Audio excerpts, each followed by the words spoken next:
Hello everybody, welcome back to my channel. I'm Allie and this is Allie G Reads, and today I'm going to be recommending some nonfiction books. I don't really have like a specific kind of subgenre within nonfiction that I read more than others.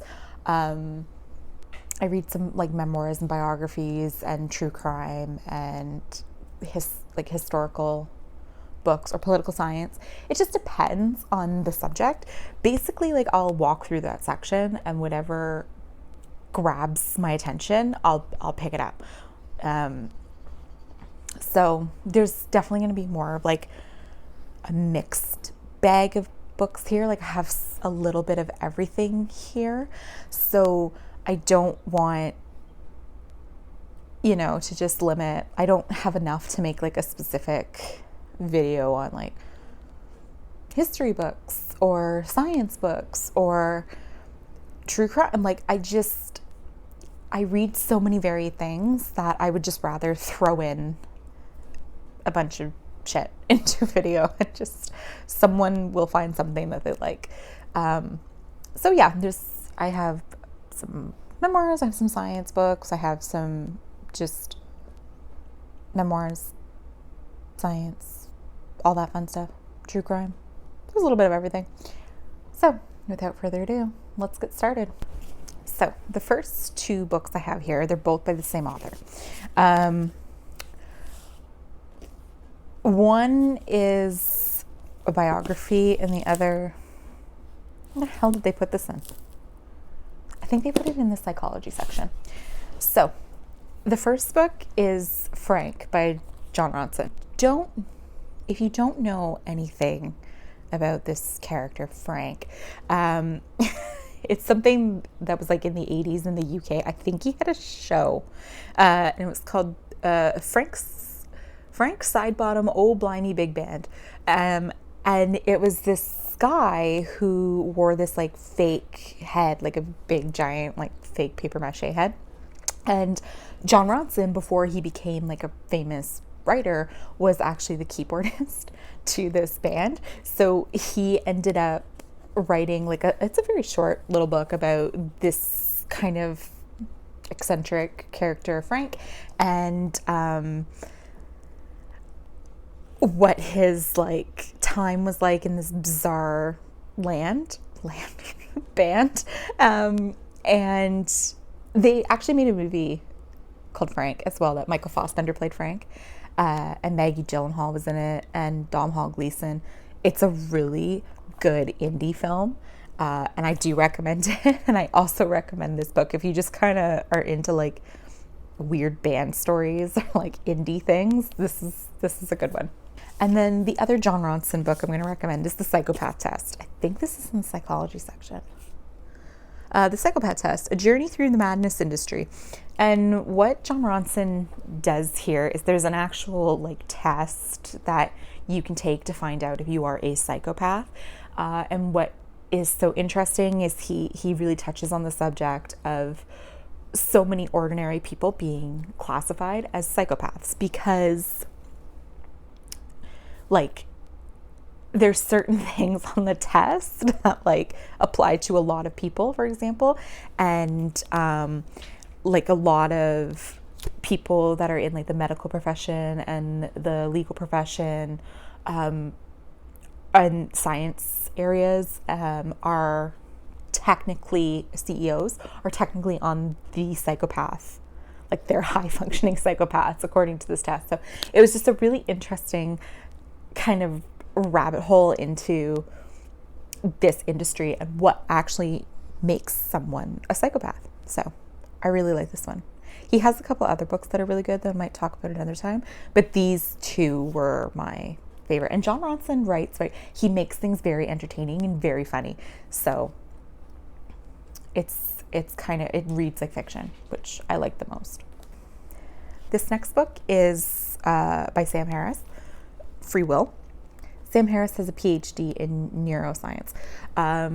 And it's a super small book. I think they're in the science section. Science? I think. Anyway, this book kind of delves into whether or not human beings actually have free will like we think we do. And the concept of free will is challenged, and it is, for such a small book, it's brilliant, and it's so good. I like that he takes on studies that are like subjects that are kind of controversial, and of course, like, he does have like a background. He does his research very well, and yeah, this book it really like blew my mind. It completely blew my mind. I can't say too much about it because it's so small. I don't give it away, but it was so good. So good. This is one of the best science books I've ever read, personally. I have a true crime book here. I love true crime, by the way. I'm a huge like true crime junkie. It's Anne Rule's The Stranger Beside Me, and it's about Ted Bundy. I hate like saying I have like a favorite kind of like true crime case, but Ted Bundy was one of those that fascinated me for so long and still does. Like, I will watch any documentary about it. I will watch any of the survivor interviews. I'll read anything about it. It's just so fascinating. And it was more the fascination of like around him, and like so many people didn't believe he was doing these really horrible things, because he was like charming and he was smart and he was good looking, and it wasn't like what we picture someone being like, which I think that psychology around it is much more fascinating to me. But this is Anne Rule's, she's written tons of true crime books since, but this is her first, I believe. And this was actually personal because she worked in the emergency hotline with Ted Bundy, and they were like friends. And it's a really interesting dive into her being a part of that psychology and realizing that it was the Ted that she considered her friend that was doing all these horrible crimes against women. Yeah, it's so good. It's good. It's definitely like, and it's a classic. Like, I think this is one of the first true crime books that blew up the genre. So I definitely recommend it. It's one of my favorites still. I think I might reread it this year. It's really good. Really hard to find though. I think that they were like reprinting them because of, there was like a few Ted Bundy documentaries and that Zac Efron movie that came out on Netflix. I think they pulled them and then re-released them. So I had a hard time finding it. I had to like scour used bookstores to find a copy. But it's worth finding, trust me. I have another little, this is a political book, technically. Political science book. It's super tiny. On Tyranny. 20 lessons from the 20th century by Timothy Snyder. I got this book because Timothy Snyder was on Real Time with Bill Maher, and Bill Maher did a fabulous interview with him. And this tiny little book talks about what tyranny is and how society is the only thing, like a functioning society is the only thing that can prevent like an authoritarian government from taking over and fascism from taking over. And it's lessons from history, like from the 20th century, that we can look at and kind of see reflections in, and how we can do something about it.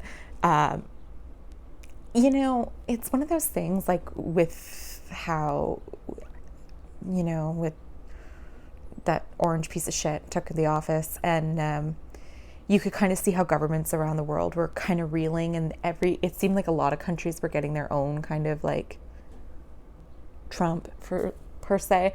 And this book came out in his presidency.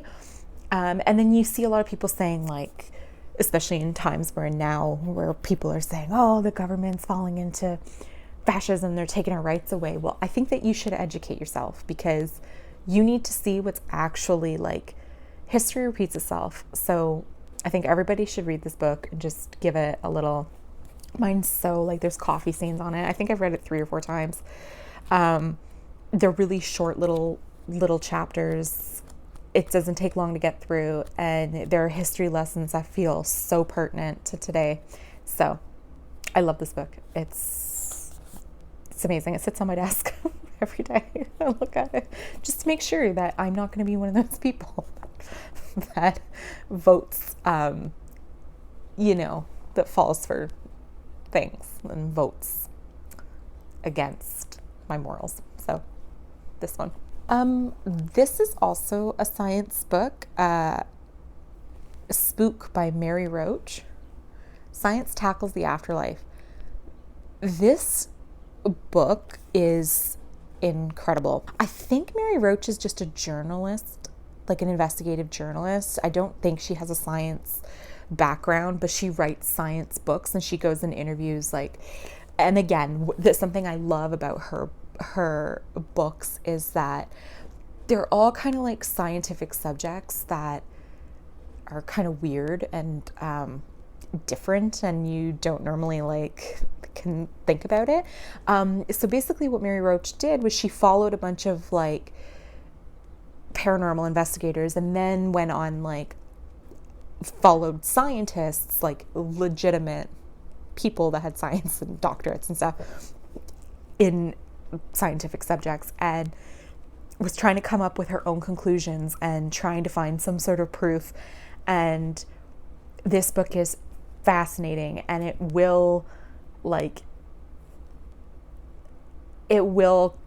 definitely challenge you.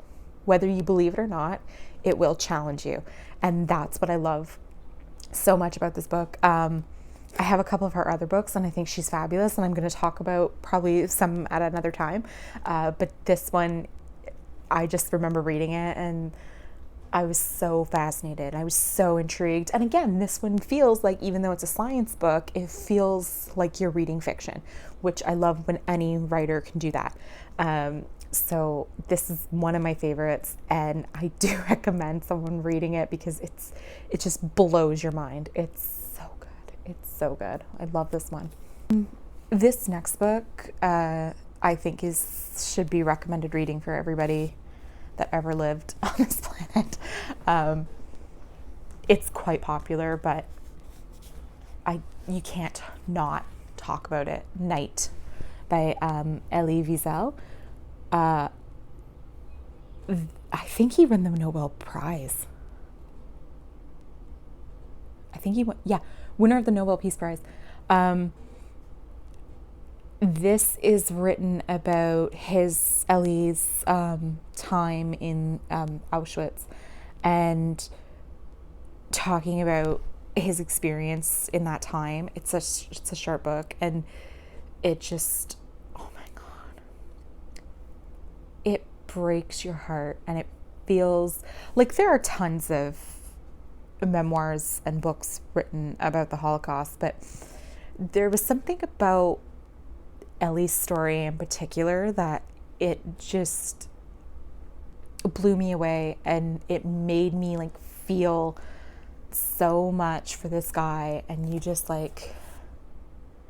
he survives because he wrote this well after, and I think he actually just passed a couple years ago. It wasn't that long ago that he passed away. He ended up living a very long, great life after, but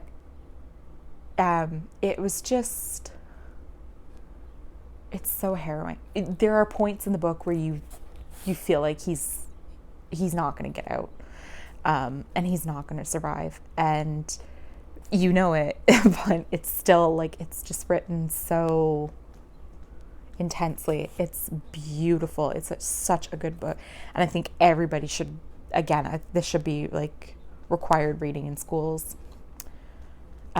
It's amazing. I can't say enough about it. This is one of my favorite books ever. It's one of my favorite memoirs. Everybody should be reading this book. It's so good. It's incredible. And then he did actually, I think it's on YouTube still, where Oprah's life class or whatever, she went back to Auschwitz with Elie Wiesel, and he was talking about what it was like going back there, and she's interviewing him, and it's amazing. Definitely that interview too is just worth watching.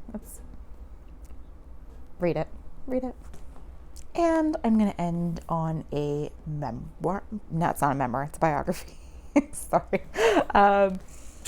It's Van Gogh, The Life. Mine comes with this like kind of cover over it. Van Gogh is my favorite artist ever. And his life is incredible, and he's just such a beautiful, brilliant soul. And I mean, I've purposely went to museums just to see his work, and I've seen quite a bit of it, and it blows you away when you see it. His life is quite, like, this is a hefty book. It's dense, and there's some sketches, there's some photographs. Of course, there's, some of the paintings in there. But what was the most interesting about this book, I believe this book is the first book that challenged the official story on how Van Gogh died. We all just assumed from what we were told that he committed suicide in the cornfield, I think, or wheat field. But he was never, like, no weapon was ever found. Odd. Or it was like a stray bullet. But this book actually challenges that story. And now there's like more people talking about, was he murdered? I think he was. The theory that the authors put forward based on their research is believable, to be honest. So it was really interesting, and it got people talking about this subject again. But he was just such a beautiful soul, and he was so tortured. And I think he's one of the greatest painters of all time. And if you ever get a chance to go, especially like New York, I mean, New York's literally an 8-hour drive from where I am. Like, you can get there and go to the Met and see his painting, and go to MoMA and stand in front of Starry Nights. It's just like, oh my God, it's so beautiful. And knowing like his background and the kind of things he was feeling at the time he was painting these things, and I think he's one of those people that is like a face of mental illness, and how people back then didn't understand it, and how he was treated so terribly because they thought he was crazy. And it's just, yeah, he's one of my heroes. He's, again, this is a dense book. It took me a bit to get through, but I would love to reread it. And I have his other book with his letters that he wrote to his brother Theo, and they're just as beautiful. So letters is kind of easier to start with if you want to get to know him more. But again, given this is such more of like an in-depth look at his life and the end of his life, that this one kind of takes the cake for me. That's it. Again, like it's kind of hard for me to do like a dedicated subgenre, because I just go to the bookstore and just grab nonfiction that sounds interesting to me. I like weird stories or the biographies if it's someone that I look up to or appreciate and someone I want to know more about their story. True crime is one of those things, like usually either the darker the case or the weirder the case, they get published. So there's lots of true crime to work with. Yeah. So I will do another couple nonfiction ones as time goes on. I have tons more that I want to recommend, but these are just a couple to get started. So let me know if you have any recommendations, especially of weird stories. Like, I want some weird ass real stories, like something that sounds like it should be fake, but it's not. I want those books. So please like, comment, and subscribe to see more. And I don't have an exit.